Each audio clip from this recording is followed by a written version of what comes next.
Hi, and welcome to the We've Got a Problem podcast, where each week we explore inspiring stories of struggle, success, and solutions to prevalent problems, and how our guests have turned a problem into an opportunity.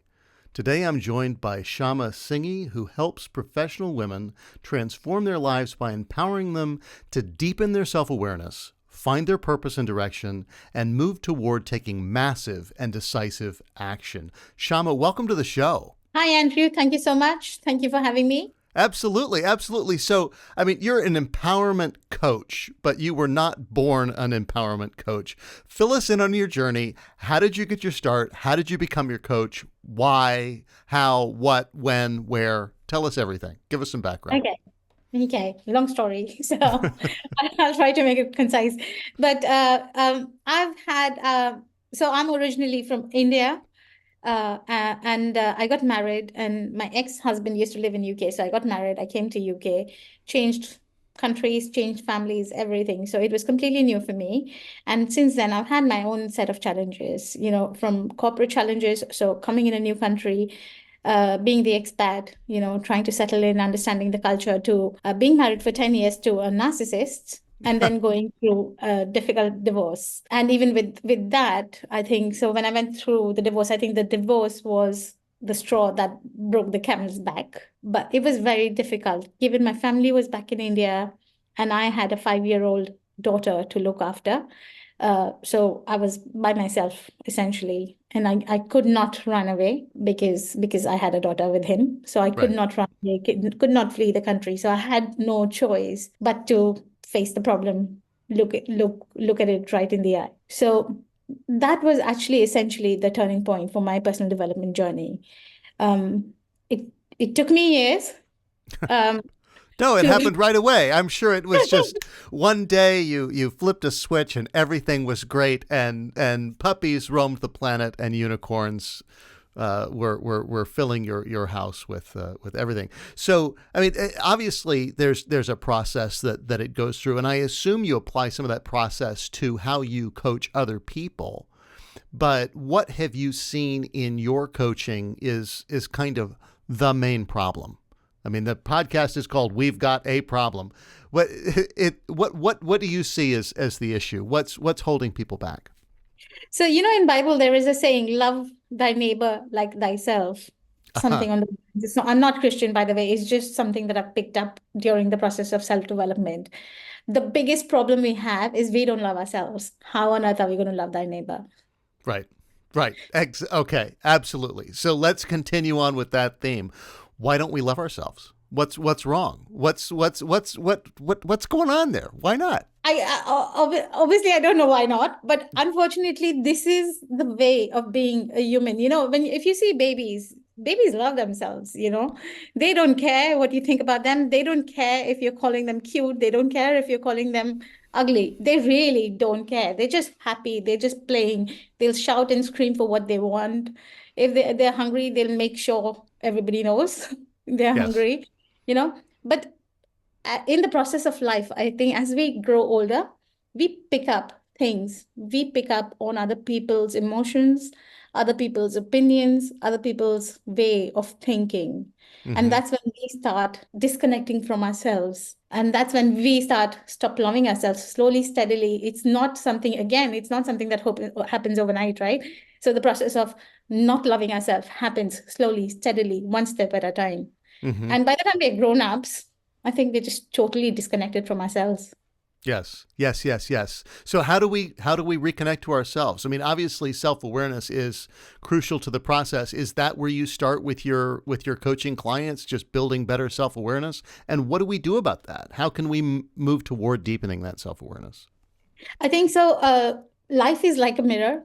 If anybody's having, and this is where I start with my clients, is if my clients are having a challenge, and of course this is based on my experience as well, is if you're having a challenge in your life, the chances are it is a reflection of the relationship you have with yourself. Mm-hmm. If you're having trouble at work, if you're finding difficult people around you, if you're in a relationship, like for example, I was married to a narcissist, And at some point, I realized the reason I was married to a narcissist is because my self-worth was very low. So everything that's happening in your life is a direct reflection of the relationship you have with yourself. That's a powerful thought, and kind of a scary one to go. You might kind of be responsible, not in the total sense of like you just bring crap along with yourself, but that there might be, like you say, a reflection, that it's a mirror, that you yourself are not, you don't love yourself, you don't see yourself in a good way, so you're going to bring along people who don't love you either.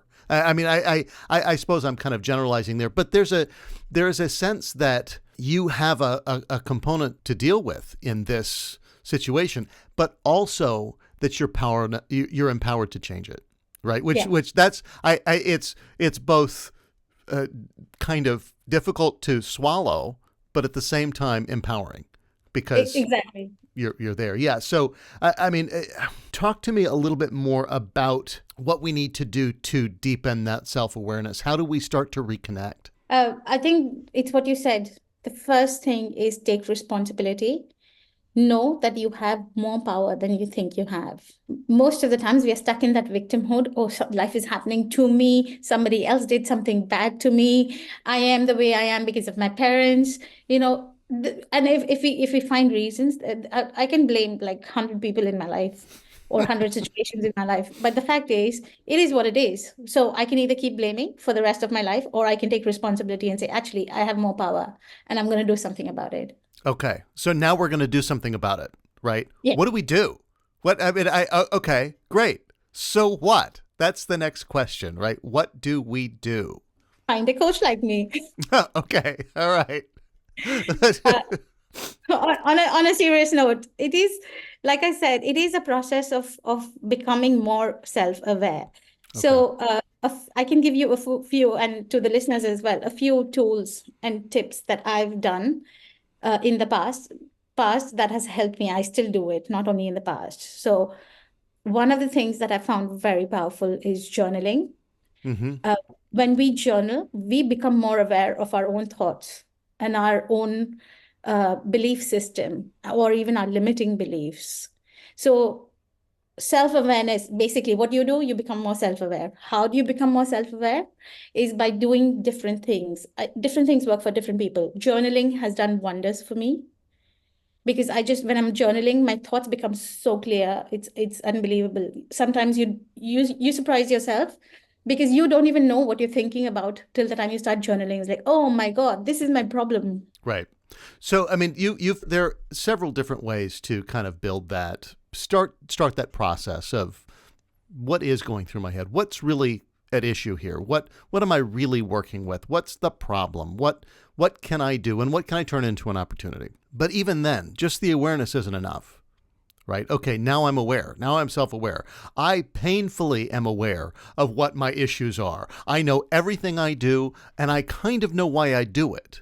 But that doesn't stop me from doing it in the future, right? I haven't built that life blueprint to kind of make the change stick. Now what? Now what do I do? How do I build that blueprint? I mean, you talk a little bit in your coaching about creating a life blueprint and moving forward.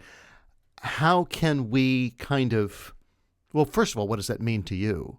And then what are some kind of tricks, tips, pitfalls to avoid, things like that for kind of shifting toward the next stage? Yeah. And in principle, in theory, it's quite simple. What I mean by life's blueprint is, you are here, you are at point A today. You're clearly not happy about something in your life. It could be a relationship, it could be your health, it could be your career, whatever it is. But you're not happy because there is a reason. You want to be at point B. Mm-hmm. So the first step in creating this blueprint is, what is your point B? Become so clear in where is it that you want to go. And this sounds like a very basic thing, but you'd be surprised as to how many clients I speak to. And I said, okay, where do you want to be in 1 year's time? And they have no clue. Right.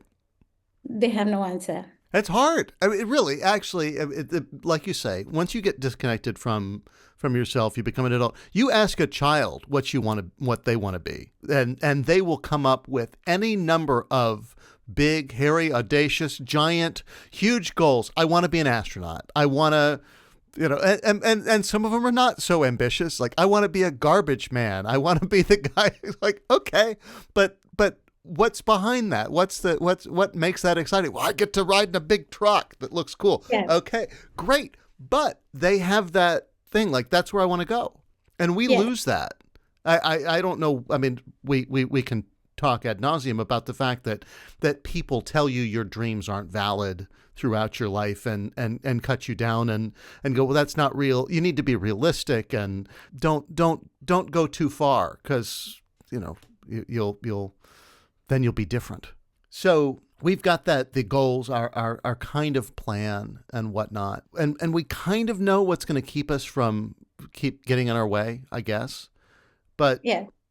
then what? I mean, keep move us down the process. Tell me, but I'm still like, okay, I'm charged with energy. I want to do this. I have a dream. I know what I want to do in a year, maybe, finally. Yeah. And that probably takes me some time. But how? Why? Who? When? Why? Let's stick to the why. So, to your point, you want to do something, and a lot of us want to do something or want to achieve something. It's because the society or our friends and our family have told us that we should be doing this. We should be married by a certain age, or we Sure. should have a particular degree, or we should have a particular kind of job, or we should be earning X amount so that we are classed as successful.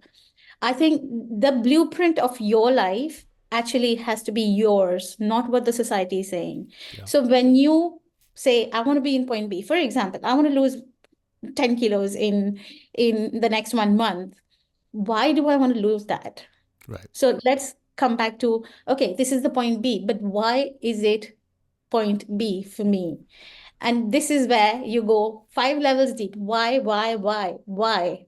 You Yes. keep asking yourself why till you actually come to the real why. Yes. And I can see how that. I've said probably now, where this is going to be what, at episode 81, somewhere around there. I can see, and I've said it, like I said, several times on the podcast, if you don't have a plan for your life, someone else will have it for you. And it's probably not going to be the one that you actually want. It's probably not going to be exactly what it might be close. Somebody might, if you talk to your friends and your family, they might have an idea of what would be right for you, even if you don't necessarily know right off the top.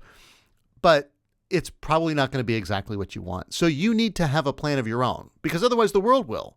And Yes. it's going to shove you down some path, and you may get 15 years down it and go, well, I've just wasted 15 years. So the why that comes up first, I think that's a big key learning here. The first why you come up with is probably not the real one. And you've got to dig deep to figure out really why you want to do it, and know if that's a legitimate reason for why you want to do it. If you want to do something just because, well, why should I do this? Because I should. Well, what is should? What does that mean? You're putting a judgment call on it. Like, well, I'm not good because I'm not doing that. Okay, so why do you think that's the case? Because society has told me that women get married at this age, or that I should have an advanced degree if I want to do this, or and you go, well, but why do I want it? Why? And I can just keep digging down to go, I want it because I want to feel successful. You go, okay, well, that's a better motivator. I want it because it'll provide a better life for my family, and I find it incredibly interesting, and it's the only thing that makes my heart sing and my life tick by without noticing the passage of time. I love it. Go, okay, that's a much better motivator. Let's go with that. Let's do that. Okay, yes.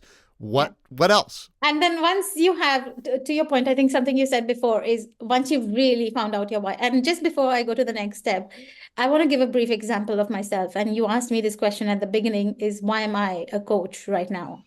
is Yes. because when I was going through this divorce, I had this sudden revelation that the way I treated myself was not good enough, which is why my husband, my ex-husband, and his family treated me the way it is. And at that point, I just knew I had to make a change. And I did the 5 levels of why. I was like, why do I want to make a change?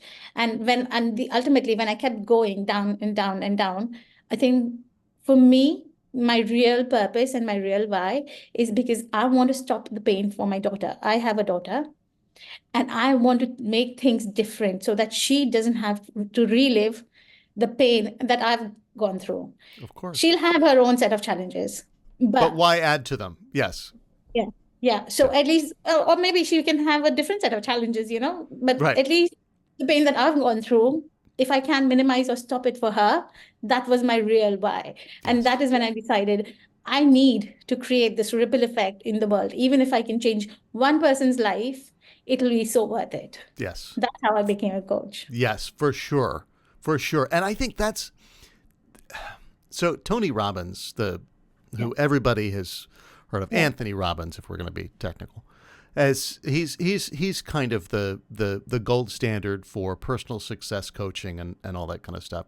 And in his goals workshop, or one of those wonderful things, and I say everybody is probably has like 10% BS that comes with it, that you need to kind of go, okay, that doesn't really work for me, but it doesn't mean you throw the baby out with the bathwater.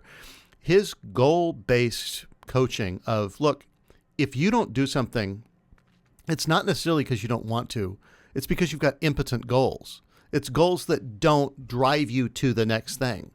And so when you get clear on your goals, they need to be strong goals.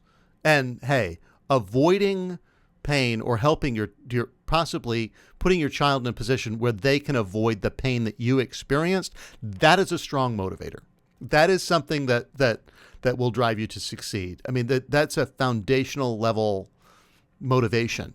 And that's kind of where we need to get to with all of our goals that drive us to success. If you look around, and I get on a soapbox about a lot of things, so I digress. But I read recently about the kind of survivorship bias that so often we look at what people did to become successful and ignore all the people who did those same things but were not successful.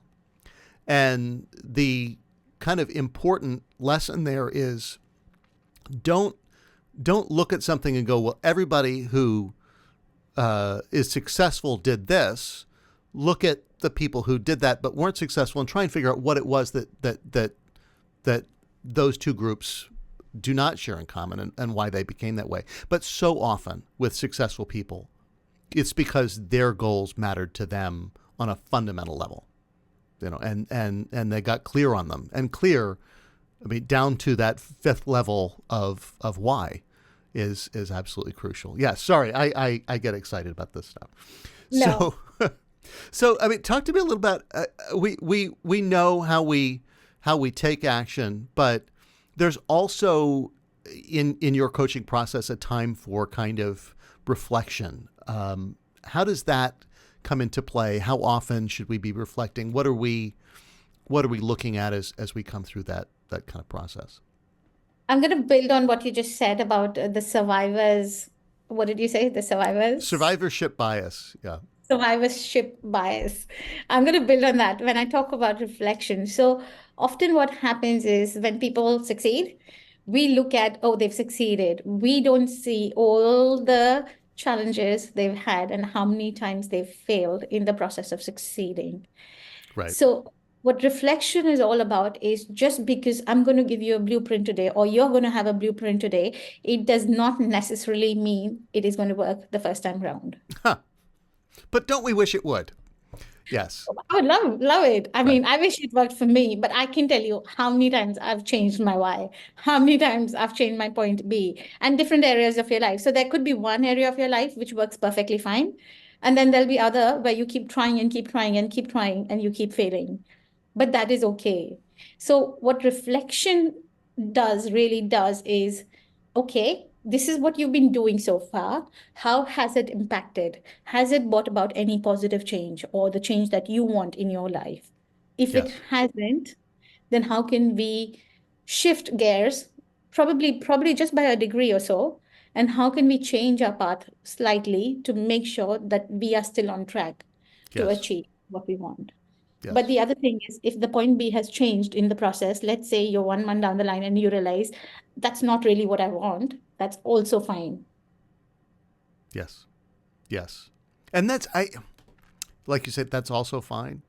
There's a degree of judgment that we put on ourselves of good, bad. Is this good or bad? And I think whether it's society telling us that it's bad to change your mind, or that you shouldn't do this, or be indecisive, or and place some sort of judgment on those kinds of things, that we need to give ourselves a little bit of grace in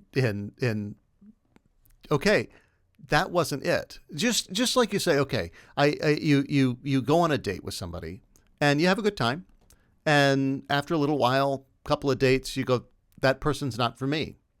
That's not a bad thing. You've Yeah. realized they are not for you. That job's not right for you. That car's not right for you. That whatever. That's okay. I've come to the conclusion. Great. Move on. Don't dwell on the fact, well, maybe I can make it work. Maybe I'm not trying enough. Okay, I'm pretty confident this isn't right. So why stay? Why continue to torture yourself? Why waste the time? Just because you're putting some sort of judgment on it. It's not good or bad. It is. So let's go. I like the reflection aspect as well, because so often we don't reflect on whether it's working. There was a study, a long-term study of trying to improve the outcomes of underprivileged children by giving them summer camp, I think, and sending them to summer camp, kind of a what would in this country be the Boys and Girls Club kind of thing. Give them mentorship and kind of lift them up by putting them together. And the initial research in the 70s, when they did this long-term longitudinal study, followed everybody for years and years and years, was inconclusive. And later, when they had advanced computing power, they analyzed all that data and figured out, actually, the longer people were in the program that was supposed to help them, the worse their outcomes got. So Oh, the people who got the summer camp the longest had the worst out. So not only was it not helping, but they had a strong dose effect. The longer they were in it, the worse their outcomes were. So it did exactly the opposite of what you wanted to do. yeah. Now, that's the kind of follow-up that we should be doing with our lives on a regular basis, to go, actually, this isn't, it's not only is it not helping, but it's actually making it worse. I'm getting further away from the point B that I said I wanted to go to. Do that when you're here, not when you've diverged Yeah. so far out, because getting back, man, it's possible. Anything's possible. But ugh, let's reflect a little more often. All right. I love it. I want to buy in. I want to sign up. Who's your ideal client? Who's tailor-made for Shama? Who are we looking for? Who do you like to coach? Anybody who's had enough, who is willing to make a change to transform their life, and who's willing to take the responsibility to transform their life. They are my ideal client. It's Okay. very hard to work with somebody who's not willing to take responsibility. Well, you're not ready yet. That's it. If you're not Yeah. willing to respond, you're not ready for coaching yet. Yeah. Yeah. So anybody who's there, who wants to work, who wants to change. Ideally, I work a lot around relationships, because a lot of us are struggling with the relationship in today's world. So, and this is also a lot of my own background. So I work a lot with clients who are struggling with relationships. Having said that, for me, any challenge you have in life starts with yourself. And the biggest thing that you need to work on is the relationship with yourself. Yes. Yes. Absolutely. So, Shama, I ask a couple of people the same questions every time to try and get different responses. These can be broad for the entire world or specific to your individual niche. So pick them as you will. But what do you feel is the biggest fallacy everybody buys into? What is way overrated? I think feelings and emotions, the fact that the whole positive feeling, keep positive, keep optimistic, it's impossible. We are human beings. We have a series of feelings and emotions. We feel negative at times. You can't always be positive. You can't always see the positive and the good in everything. I think that is a bit overrated. But what you do need to see is how can you get the best of the situation that you have? Yes. I think the power of positive thought is definitely overrated as well, because it's not enough. That's the like, you can do that, but at some point you've got to connect that to action Yeah. and go, it would be great if I had a unicorn and 8 puppies, because I would just feel so much happier. But I don't have a unicorn. So what do I have and where can I start with what I have, and how can I move from that? Yes, absolutely. All right. On the other side of that, what is the most underrated concept that you think people overlook? What are we missing? What do we need more of? The conversation that we have with ourselves, it is highly ignored. I think it should be taught in schools, to be honest, but how you talk to yourself needs to be given more importance as starting from childhood. Yes. I think, and I will add to that and say that if we talked to ourselves, I mean, if we talked to other people the way that we talk to ourselves, nobody would talk to us. We would, I mean, if you talk to other people the way that we talk to ourselves, you'd be in jail or fired, or just, I mean, not good things would happen, because so often our inner dialogue is so negative, and we just need to, again, give ourselves some grace. Like I said earlier, right there with you. So perfect. Shama, thank you so much. Folks, if you want to know more about Shama, you can check out her website at coachshama.com. That's Coach KSHAMA.com, where listeners can download the free ebook, 7 Habits to Creating Healthy, Long-Lasting Relationships. You can also follow her on Facebook, LinkedIn, and Instagram. Links to everything, including the free ebook, are in the show notes as always. And until next time, we don't have a problem. We've got an opportunity.